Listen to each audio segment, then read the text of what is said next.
Hello friends, welcome to our CodeMap channel. So today we'll learn about the variables and data types in C++. So before starting these topics, I would like to tell you that in previous videos, which is our part 1 videos, I have not attached the link of code and notes. So today I have attached the links here, links as well, notes and code link here. Okay, and I have uploaded all the notes and code in the GitHub repository. This is my GitHub repository, CPP tutorial for beginners. You can whatever the notes I am introducing here in my videos, I have uploaded here, and you can check, and also let me know if you have any difficulties to get this access. Okay, let's jump to the videos. Today's topic is data types and variables. Okay, so before going through these topics, I would like to give a small example and sort of type of theory. Okay, uh, let me open the yeah fine. So what is variable? What do you mean by variable? So variable are containers for storing data or values. Okay, give me an example. Let's assume that it's a container. What? It's a container. So while I'm saying it's a container, that means it will store something, maybe some x or y, some z, whatever maybe. अगर मैं आपको बोलूँ कि ये container है, ये कुछ भी स्टोर कर रहा है, ये X and Y and Z कुछ भी हो सकता है. लेट्स से कुछ अगर हम रियल लाइफ के बारे में बात करते हैं, लेट्स से सम बुक्स हो सकता है, ठीक है, सम बुक्स हो सकता है, या तो कुछ भी चीज़ें जैसे कि कोई राशन हो गया या कुछ भी एक्स वाई जेड, ठीक है. सो बेसिकली जो भी इस बॉक्स के अंदर जो भी रहेगा, ये क्या हो सकता है, एक x and y and z. तो in C++ this containers is variable. What? Variable. अब ये वेरिएबल क्या है? ये वेरिएबल एक कंटेनर है एंड इसके अंदर क्या स्टोर होगा? इसके अंदर स्टोर होगा वैल्यूज, या तो इसको क्या बोलेंगे, डाटा वैल्यू. ओके, नाउ अभी हम लोग समझ गए कि वेरिएबल क्या है एंड इसके अंदर क्या स्टोर होगा, वैल्यू स्टोर होगा. सो अब ये वैल्यू जो मैं बोल रहा हूँ, ये वैल्यू क्या हो सकता है, ठीक है. आप लोग ये समझ गए कि एक वेरिएबल क्या होता है, एक कंटेनर होता है, बेसिकली एक कंटेनर होता है एंड इसके अंदर कुछ वैल्यू स्टोर रहता है. इतना तो आप सब समझ गए. अब ये क्या स्टोर कर सकता है? तो there are different types of values. Okay, so ये जो डिफरेंट टाइप्स मैंने बोला यहाँ पे, बेसिकली क्या बोला मैंने, डिफरेंट टाइप्स. ये डिफरेंट टाइप्स ऑफ वैल्यू जो मैंने बोला, मतलब आपका जो डाटा रहेगा, ठीक है, या तो वैल्यूज रहेगा, इसका बहुत तरीके का टाइप है. तो इस चीज़ को C++ में क्या बोलते हैं, डाटा टाइप. अब हम लोग समझते हैं कि डाटा टाइप क्या है, ठीक है. अभी हम लोग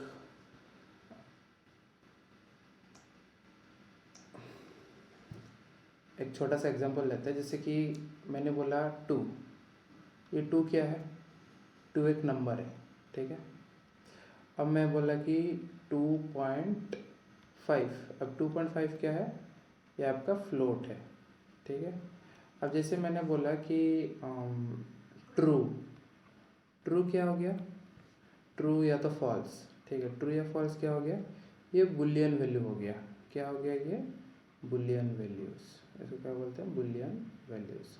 तो ये जो हुआ कि 2 नंबर हुआ, 2.5 तुम्हारा फ्लोट हुआ, ट्रू और फॉल्स बुलियन है, ये सब क्या है तुम्हारा,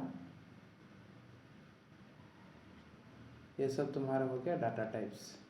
सो बेसिकली डाटा टाइप्स क्या है, डाटा टाइप्स तुम्हारा हो गया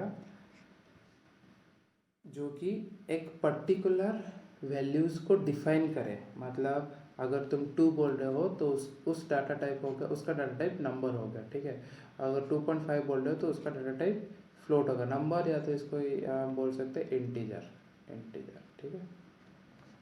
2.5 हो गया तो ये तुम्हारा एक डेसिमल नंबर है तो इसको फ्लोट बोलेंगे। ट्रू और फॉल्स हो गया तो बूलियन बोलेंगे।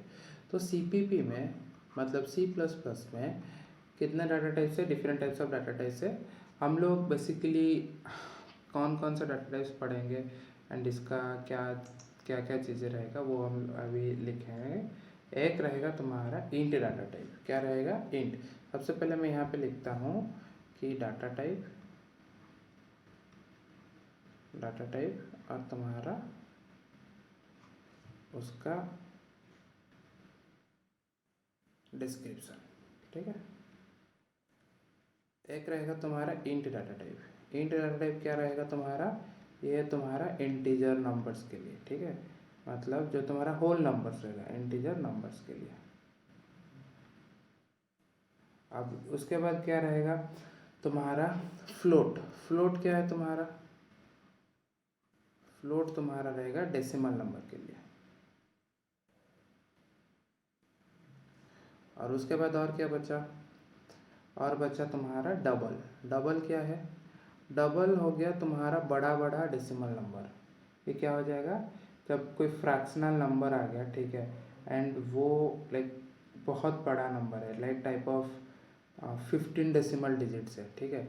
ये भी तुम्हारा डेसिमल है, ठीक है, बट ये काफ़ी लॉन्ग है, ठीक है। लॉन्ग मतलब मैं तुम्हें एक नंबर भी दे देता हूँ, 6 to 15 डिजिट्स, या तो ऐसे लिख दो कि 6 to 15 डिजिट्स है। और ये तुम्हारा डेसिमल जो है वो तुम्हारा 6 to 7 डेसिमल डिजिट्स। क्या है? 7 डेसिमल डिजिट्स। जैसे कि एग्जांपल 2.34567 ये तुम्हारा हो गया फ्लोट। अगर मैं यही चीज़ लिखूँ 2.1234567891111 तो ये बेसिकली तुम्हारा क्या हो गया? डबल हो गया, ठीक है। सो ये इंट हो गया, ये इंट क्या हो गया तुम्हारा? एग्जांपल 2। ये सब तुम्हारा क्या है? एग्जांपल्स है, ठीक है। सो इंट समझ में आ गया, फ्लोट समझ में आ गया, डबल समझ में आ गया, ठीक है। अब और एक है कैर। कैर क्या है? कैर बेसिकली कैरेक्टर है, ठीक है। अभी कैरेक्टर क्या है? कैरेक्टर मतलब जो तुम लेटर लिखते हो ए टू जेड। अब ये ए टू जेड क्या है? Small letter to capital letter भी हो सकता, small A to capital, small A to small Z, और capital A to capital Z, और सम स्पेशल कैरेक्टर्स। क्या है ये? Special characters. स्पेशल कैरेक्टर्स हो सकता है। एंड और इस सबको एस की वैल्यूज़ भी रहता है, ठीक है। इसको हम बाद में देखेंगे कि एस की वैल्यूज़ क्या है, बट हाँ इसका मैं एग्जांपल देता हूँ। ए हो गया, ये एक ए हो गया, ठीक है। ये तुम्हारा क्या हो गया? कैरेक्टर, ठीक है। अब ये भी तुम्हें समझ में आ गया, ठीक है।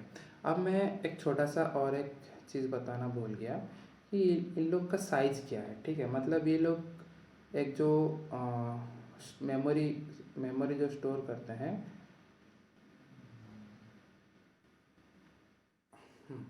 ये लोग जो मेमोरी जो लेते हैं स्टोर करने के लिए, सो बेसिकली मैं यहाँ पे साइज लिख दे रहा हूँ, ठीक है। यहाँ पे इंट का क्या साइज रहेगा? इंट का 2 और 4 बाइट्स, 2 और 4 बाइट्स। फ्लोट का क्या रहेगा? फ्लोट का रहेगा 4 बाइट्स।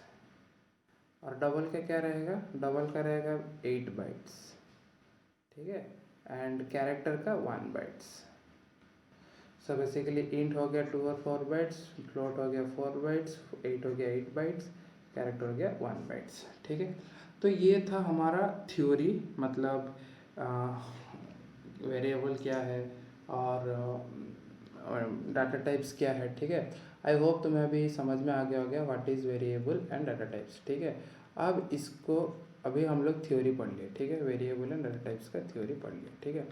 अब हम लोग ये जान गए कि वेरिएबल क्या है तुम्हारा। वेयर एक कंटेनर है, ठीक है, जिसके अंदर कुछ वैल्यूज स्टोर रहता है। ये एक्स हो सकता है, वाई हो सकता है, जेड हो सकता है, ठीक है।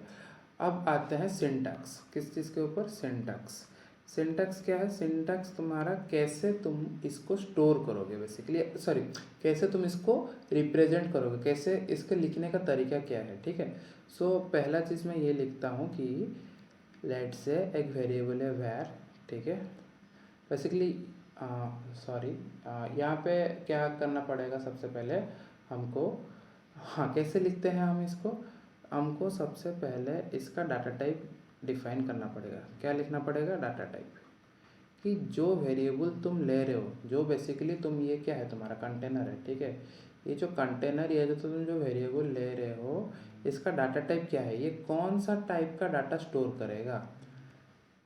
इंटीजर हो सकता है, या तो फ्लोट हो सकता है, ठीक है, या तो डबल हो सकता है, ठीक है, या तो बुल, हाँ और एक बुलियन भी है, मैं ये बोलना भूल गया, बुलियन, बुल, उसको बुल लिखते हैं। और ये सब हो सकता है। इसका बुलियन का क्या वैल्यू हो सकता है? एक हो सकता है ट्रू, एक हो सकता है फॉल्स। ट्रू या तो फॉल्स हो सकता है बुलियन। इसके बारे में हम और डिटेल्स में पढ़ेंगे, डोंट वरी। तो ये हो गया तुम्हारा डाटा टाइप। और यहाँ पे क्या रहेगा? Variable name. एंड जैसे मैं बोला था कि सीपीपी में, सी प्लस प्लस में हमेशा स्टेटमेंट के एंड पे सेमीकोलन रहेगा, तो ऐसे तुम्हारा क्या हो जाएगा? ख़त्म। मतलब ऐसे तुम्हारा सिंटैक्स रहेगा। और इसको क्या बोलते हैं? यहाँ पे हम वेरिएबल को डिक्लेरेशन किए, क्या किया हम लोग यहाँ पे? डिक्लेरेशन, ठीक है, डिक्लेरेशन। अब इनिशियलाइजेशन क्या है ना, इसी वेरिएबल को नेम पे अगर हम कुछ इक्वल टू वैल्यू देते हैं, ठीक है, तो एंड उसके बाद यहाँ पे सेमीकोलन देते हैं, तो ये तुम्हारा क्या हो जाएगा? इनिशियलाइजेशन,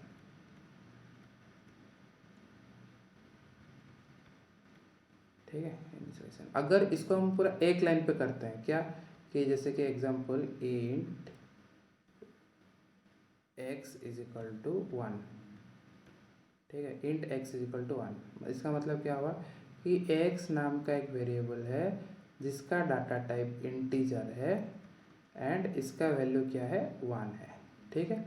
इसको यहाँ पे वेरिएबल डिक्लेरेशन भी हुआ एंड इनिशियलाइजेशन भी हुआ, इसको बोलते हैं डिक्लेरेशन एंड इनिशियलाइजेशन। अगर मैं लिखूँ कि इंट x, एक लाइन, और उसके नेक्स्ट लाइन पे लिखूँ x इक्वल टू 1 और स्टेटमेंट को ख़त्म करूँ सेमीकोलन में, यहाँ पे ख़त्म किया, तो इसको क्या बोलेंगे हम लोग? बोलेंगे कि वेरिएबल डिक्लेरेशन ये हुआ और यहाँ पे इनिशियलाइजेशन हुआ।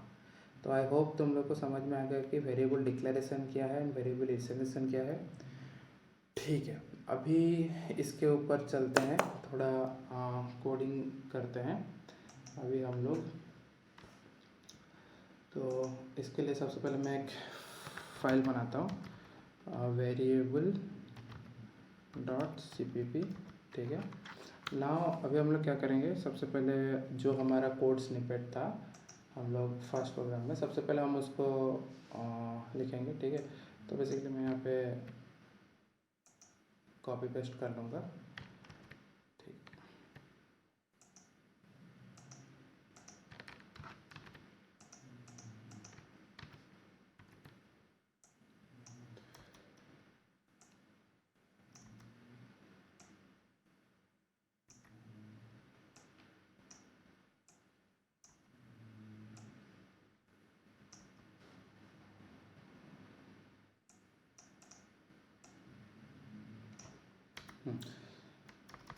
सो यस, हमारा कॉपी पेस्ट ख़त्म हो गया। अभी हम लोग क्या करेंगे कि एक वेरिएबल को डिक्लेयर करेंगे। सबसे पहले क्या करेंगे हम लोग? वेरिएबल डिक्लेरेशन, ठीक है, वेरिएबल डिक्लेरेशन, जैसे कि मैंने बोला था इंट x, ये हो गया हमारा वेरिएबल डिक्लेरेशन। फिर उसके बाद क्या करेंगे? वेरिएबल इनिशियलाइजेशन,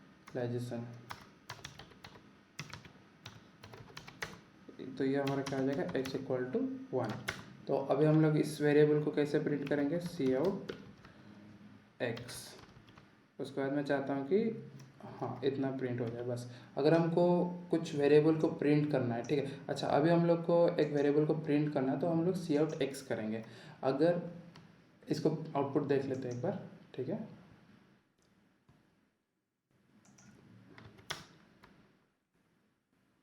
तो आप लोग यहाँ पे देख पा रहे होंगे कि हमारा जो आउटपुट है 1 आ गया। ठीक है, अगर हम इस वेरिएबल को प्रिंट करना चाहते हैं तो यहाँ पे ये 1 आ रहा है, मतलब इस वेरिएबल में अभी 1 स्टोर है। ठीक है, अब मैं चाहता हूँ कि इसके साथ कुछ अच्छे से कुछ मैं स्ट्रिंग दे दूँ, जैसे कि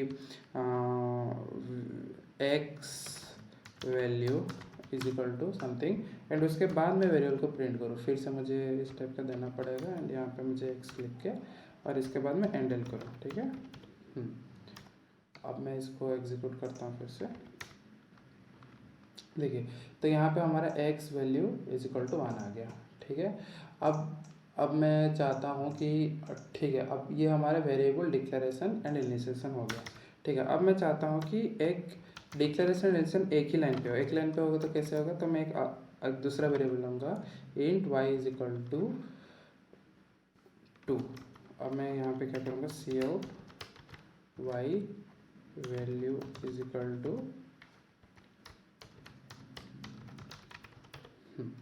तो जैसे कि आप देख पा रहे हैं, हम लोग ने डिक्लेरेशन एंड इनिशियलाइजेशन यहाँ पे एक ही लाइन पे कर दिया। सो मैं यहाँ पे सिंपली डिक्लेयर एंड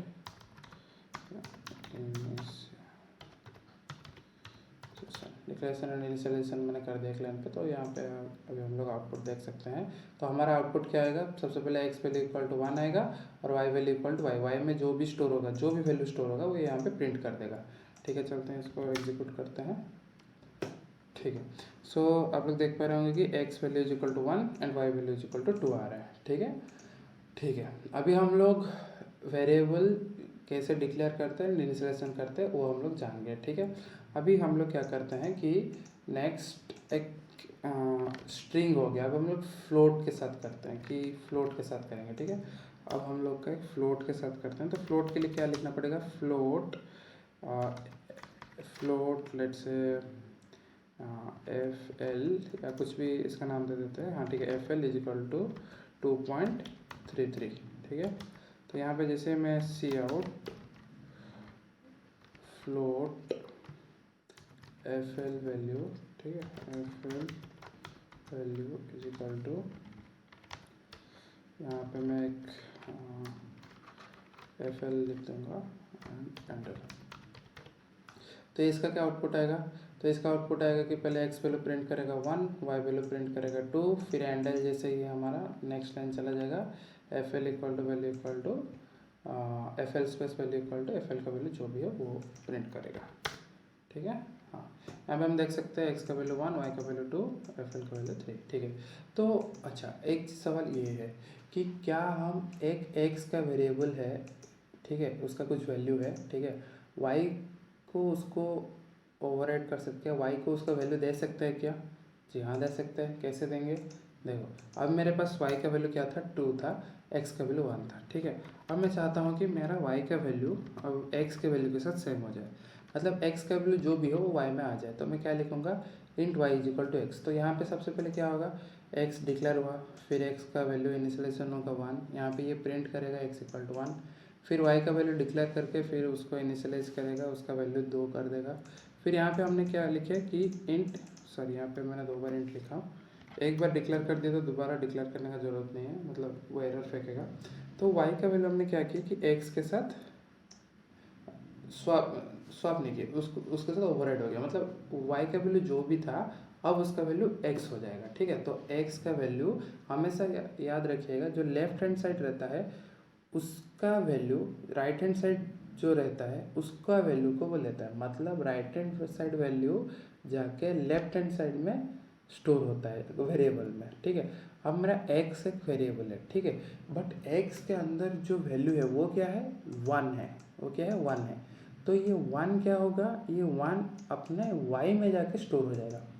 तो इसका अभी हम लोग आउटपुट देखेंगे कि एक्स का वैल्यू 1 आएगा एंड वाई का वैल्यू 1 आएगा, एंड उसके बाद ये फ्लोट जैसे वैल्यू था वैसे आएगा ये। ठीक है, तो एक डबल का भी एग्जांपल ले लेते हैं। DOUBLE डबल, वेरिएबल का name DL is equal to 5.886 कुछ भी से। ठीक है, उसके बाद हम लोग क्या करेंगे, इसको प्रिंट कर देंगे। ठीक है, c out do double value is equal to B L and L. ठीक है, अब इसमें इसको एग्जीक्यूट करके देखते हैं आउटपुट।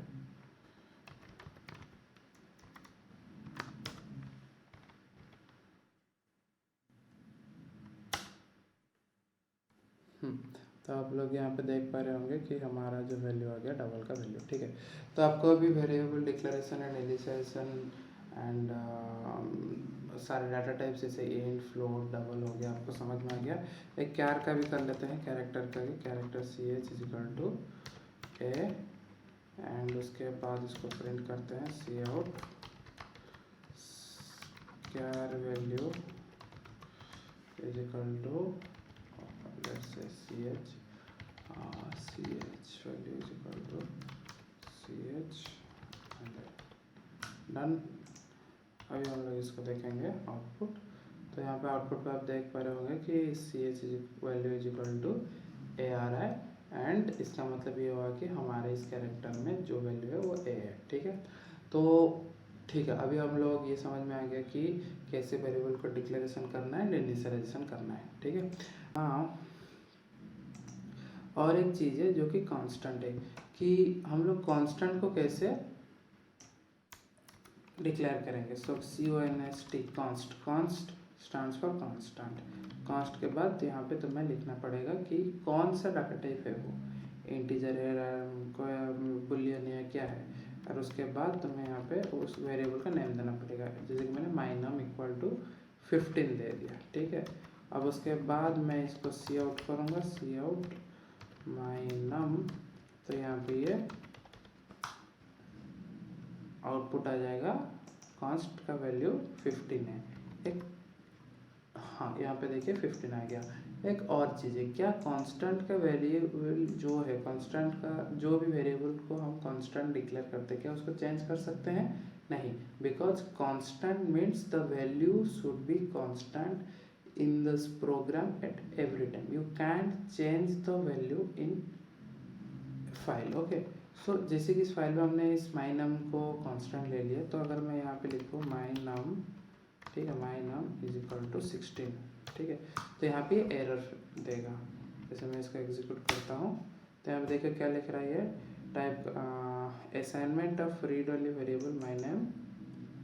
ठीक है, यहाँ पे देखो एरर फेंक रहा है, एरर यहाँ पे बोल रहा है कि assignment of read only variable my num, मतलब ये बोल रहा है कि ये जो वेरिएबल है my num, तुम इसको बस रीड कर सकते हो, तुम इसका वेरिएबल का जो वैल्यू है तुम उसको राइट नहीं कर सकते हो, तुम उसको चेंज नहीं कर सकते हो। तो ये बोल रहा है कि assignment of read only variable my num करके एरर फेंका। ठीक है, आई होप आप लोग को ये वेरिएबल क्या है, वेरिएबल डिक्लेरेशन क्या है, ठीक है, एंड उसके बाद हम लोग डाटा टाइप से हम लोग इंटीजर डबल फ्लोट क्या सब पढ़े, ये सब समझ में आया होगा। अगर आपको कुछ समझ में नहीं आया है तो कोई बात नहीं, आप जो भी चीज़ें डाउट्स है तो आप कमेंट्स में लिखिए, मैं आपको वो क्लियर कर दूंगा। चलो, थैंक यू।